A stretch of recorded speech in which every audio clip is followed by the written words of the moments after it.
like gamification isn't like, I think when people hear gamification, they instantly think it's playing a game. And I look at it as a much bigger role in terms of it's not just always playing a game, but it's bringing, student choice in it. Like when you play a board game, you make choices, and then those choices have outcomes. And those outcomes are sometimes related to people you're playing with or against. And so those kind of things have to kind of all be played together. So like being in my role in the library, I'm working with lots of teachers on creating that makerspace and STEM into the curriculum, because I look at how far kids have fallen behind due to COVID. And for many kids, they're 2-ish years behind, somewhere along that spectrum. And with that, literacy and numeracy, like kids, especially in elementary, or even in junior high, we keep moving them along. Yet, if they're behind in literacy and numeracy, those foundational pieces only become more difficult the further down you go. Mm-hmm. So to me, I've been trying to work with teachers along the lines of, okay, literacy and numeracy is the main piece of your dinner plate, and your side dish needs to be your science, social, art, health. And where can you fit that in? Well, makerspace and STEM, and to me, just automatically reach there. And lots of the STEM activities that I've looked at creating have a literacy component with it as well. So now not only are you able to incorporate math and science, but you're also able to incorporate the literacy part in as well. And to me, it's all about playing. Like to me, like if you look at kindergarten or young kids, like they play through learning. Like, my own 2 girls, they play restaurant. Well, right away, you can then spin that into, okay, well, here's a math lesson. And, what about this? Right. And you can have those conversations. And to me, playing and gamification are like best friends. Like they hang out, and that's what makes, I think, gamification such an amazing tool that I don't think a lot of people think about. Like I know for someone who really wasn't into research, I just did things because in my gut, I was like, I didn't like school as a kid. This seems like something that kids like me would get behind, and let's roll.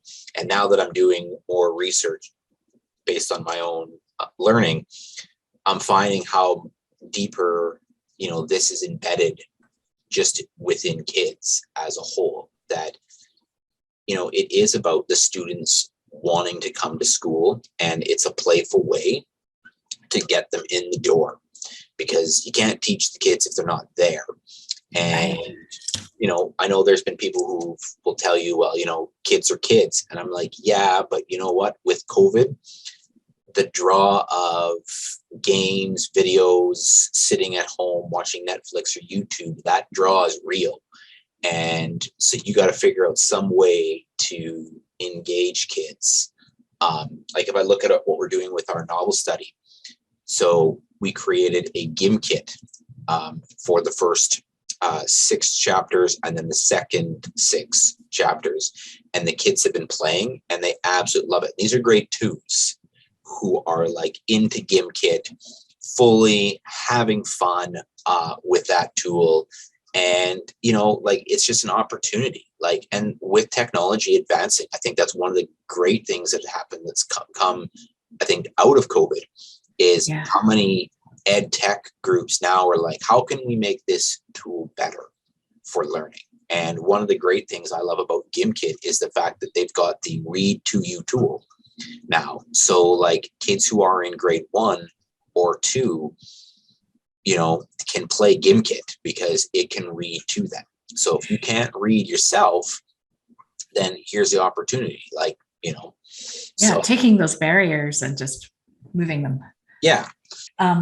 If you were to, like, given your background with the role-playing stuff and makerspace stuff and the role that you have now as well, and some of these other apps that you have used over the years, if there were like three apps or things that you would say, like, everybody needs to be aware of this, like these 3 things, try out these 3 things, and here's why. what would those three things be? Wow. I know Um, it's kind of crazy because we have such little time. okay, so for sure, I would say GimKit is my number one. Okay, And the reason is based on what I just what you shared. just said, yeah. The other one I would recommend, and some people might know about it. Yeah. I hope I'm still sharing my screen. Yeah. But EMC2 Learning, okay, is created by two teachers out of the States, Michael Matera and John Meehan. Both are huge. These two gentlemen here are all about student engagement in learning through I wouldn't say non-traditional ways of teaching. So there's lots of different things. So again, I bought a membership for this. There are courses, there are blogs, there are free things to go and try. It is typically Google Slide, I want to say. Let's see. Let's see what a membership costs, because I bought in early because I follow them.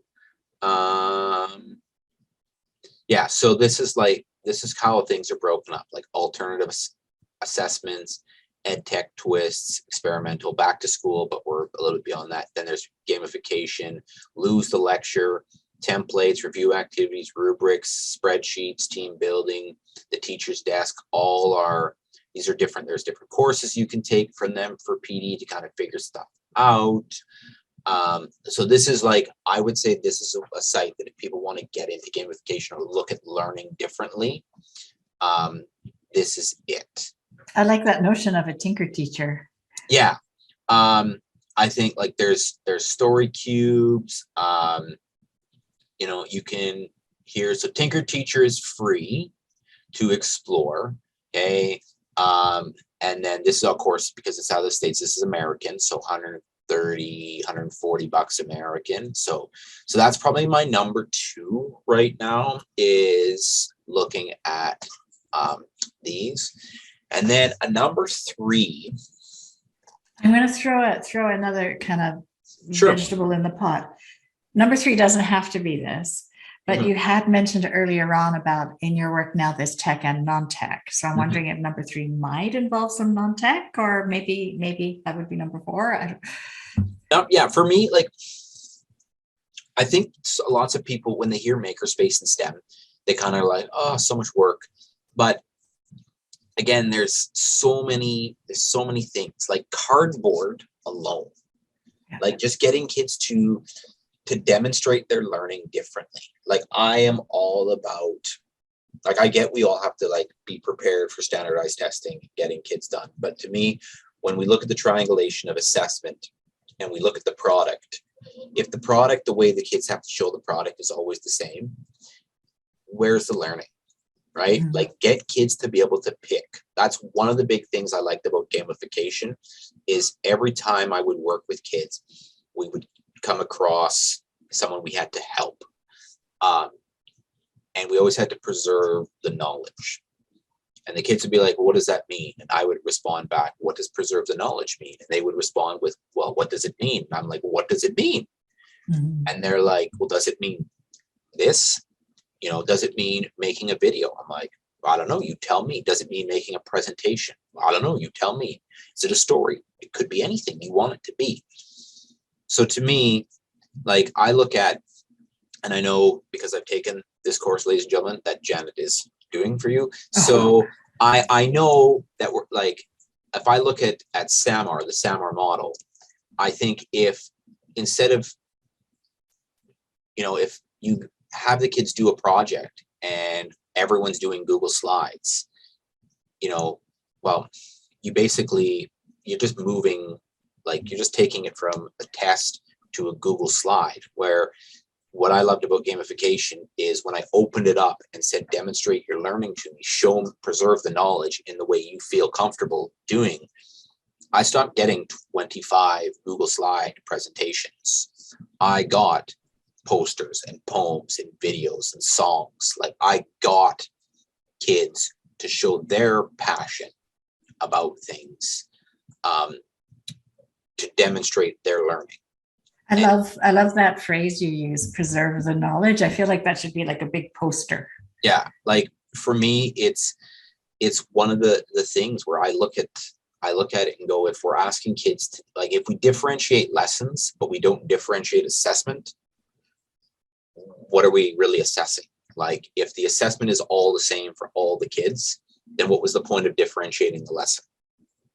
So for me, I think my big thing is, just having kids be able to demonstrate things differently in different concepts. And that's one thing I like about Makerspace and STEM, is it's teaching kids to fail, and that it's 100% okay to fail. So those are the big things for me, is it's like, those are the takeaways that I would say, is that, overall,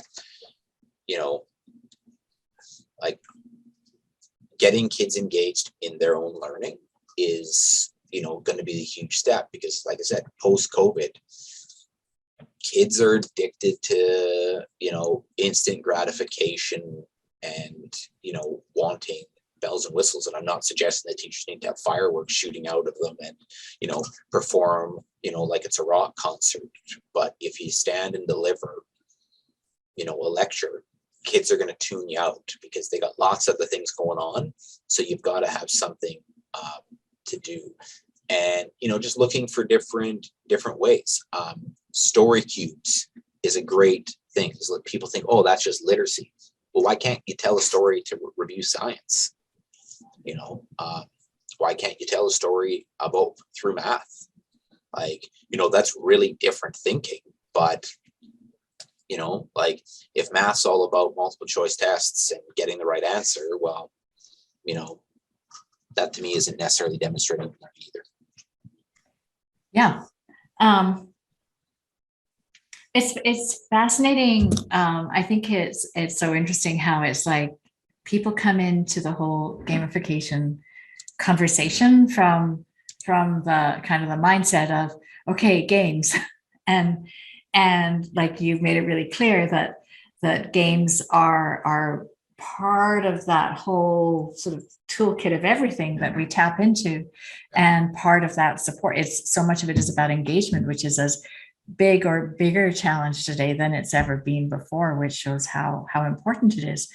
One question I have is, like, in the podcast that you guys did for ATLE, which must be a couple of years ago now, to now, with like a pandemic and job changes and things all in between, when you look back on that role playing sort of work that you were doing back then, how do you see that as intersecting with kids in schools today? I think overall, kids want something different than that. And I don't know, like, I look at is like student choice, in the fact that they get to pick their character, that they get to, like when I do the role playing, so they get to pick their characters. It's random, put them into teams. They get to work through different scenarios. They get to add alternative seating. So again, it's student choice in terms of seating. When I did literacy, I had literacy stations. And again, I didn't dip my foot in crazy to everything. Now moving forward with my role as a math lead, I would probably lean also towards doing math centers. And again, getting kids to complete the work that they choose, making sure they hit all the outcomes. But again, it's how many teachers have kids who come up and go, what did I miss? Because they were away, or, did I miss anything? As if we held the whole day while you were away and just sat on our hands. No, we didn't. We waited. Yeah. We waited for you. Thank goodness you are here today. Yeah. So that's one of the things, like with center-based learning, is like running stations and stuff, is, if you spread out what you want to get covered in 2 weeks and make it stations, then kids who are there every day, they're going to get challenged. So they Mm. come over into the challenge world. And again, it's differentiated because kids can pick and choose what they want, but they eventually have to all get to where they're going. And it's all about choosing a path.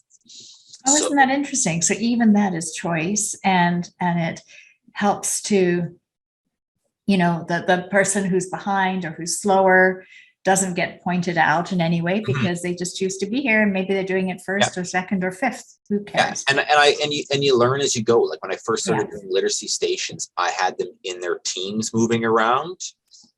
And again, I had kids who were slower, who needed more time, and kids who were incredibly fast, who didn't need this much time. So it's kind of like, you got that sweet spot for that group in the middle, but then the groups on either side, you're not differentiated really. So then when I redid my stations the following year, I went with, here's all the things for level 1 that I need to do. So everyone has to complete these 4 activities in level 1. You can do them in any order. They're not connected. Once you've completed all 4, you show me. I grant you access to level 2. And then I use things like QR codes because some people are like, well, how do you teach that? I'm like, you videotape all your lessons. Like that's the other thing about COVID is now everyone has a webcam.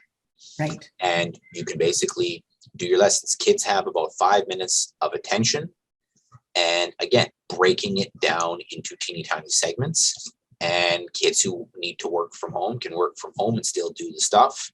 And kids who are in the building can still work in the building. And, it's kind of an ebb and flow. Is it perfect? No.